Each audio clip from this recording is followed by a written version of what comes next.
আপনারা ভোট দিবেন তো? দিবেন তো?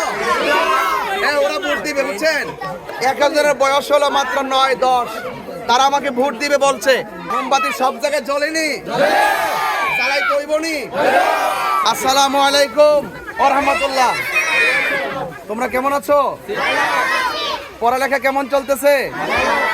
ম্যাডামদের কথা কি শোনো? ম্যাডামদের কথা শুনো তো? টিচারদের সাথে কি কোনো বেয়াদবি করা যাবে?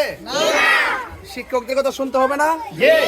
তোমরা ভালো করে পড়বা, কেমন? এখানে তোমাদের টিচার যারা আছেন, দিদিরা যারা আছেন, সকলের প্রতি তোমাদের ভালোবাসা বেশি না কম হবে? তাহলে বেশি ভালোবাসা রাখবা। আর শিক্ষকের কথা যদি শুনো তাহলে অনেক বড় হতে পারবা, ঠিক কিনা?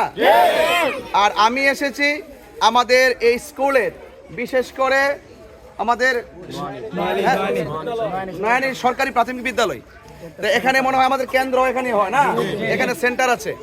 আমি আমার শিক্ষক শিক্ষিকা এবং দিদিরা যারা আছেন সবাইকে আমি সালাম আদাব জানিয়ে এবং ছাত্রদেরকে সামনে নিয়ে, ছাত্রীদেরকে সামনে নিয়ে শুধু এতটুকু বলবো, আপনারা আমার জন্য দোয়া করবেন। এবং আপনারা জানেন যে আসন্ন ত্রয়োদশ জাতীয় সংসদ নির্বাচনে আমাকে প্রতীক দেওয়া হয়েছে মোমবাতি। কি দেওয়া হয়েছে?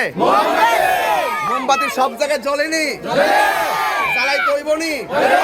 সবাই আমার জন্য দোয়া করবেন এবং বাড়িতে গিয়ে আপনারা ভোট দিবেন তো? দিবেন তো? ওরা ভোট দিবে, বুঝছেন? 1000-এর বয়স হলো মাত্র 9-10, তারা আমাকে ভোট দিবে বলছে। তো যাক, এটা আমার জন্য অনেক দোয়া। তবে তোমাদের মা বাবাকে বলবা, যেহেতু তোমাদের ভোট নাই, তোমাদের আব্বা আম্মাকে বলবা যে তাহির হুজুর আসছিলেন স্কুলে এসে আমাদের শিক্ষক শিক্ষিকাদের জন্য দোয়া করে গেছেন, আমাদেরকে অনেক উপদেশ দিয়ে গেছেন, ভালো ভালো কথা বলে গেছেন এবং আমাদেরকে লেখাপড়া করতে বলেছেন। এবং বলবা যে আমাকে যেন তোমার আব্বু আম্মু যারা বাড়িতে আছেন তারা যেন আমাকে মোমবাতি মার্কায় ভোট দেয় এবং তোমরা আমার পাশে থাকবে, আমার জন্য দোয়া করবে। এবং আমার স্কুলে যারা দায়িত্বরত আছেন সবাইকে অনুরোধ করব আপনারা আমার দিকে একটু খেয়াল রাখেন।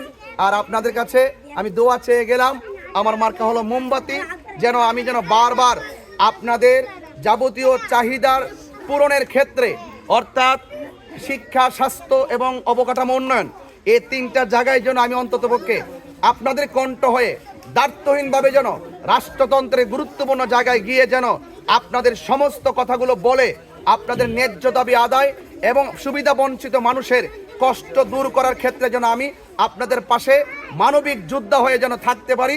আমার জন্য আপনারা দোয়া করবেন। স্কুল যারা প্রতিষ্ঠা করেছেন, স্কুলে যে শিক্ষক শিক্ষিকাগুলো বিগত দিনে চাকরি করেছেন, এমন অনেকে আছেন চলে গেছেন, তাদের জন্য আমি দোয়া করে গেলাম। আর যারা দায়িত্বরত আছেন প্রত্যেকের নেক হায়াত কামনা করে বিদায় নিচ্ছি। আসসালামু আলাইকুম ওয়া রাহমাতুল্লাহি ওয়া বারাকাতুহু।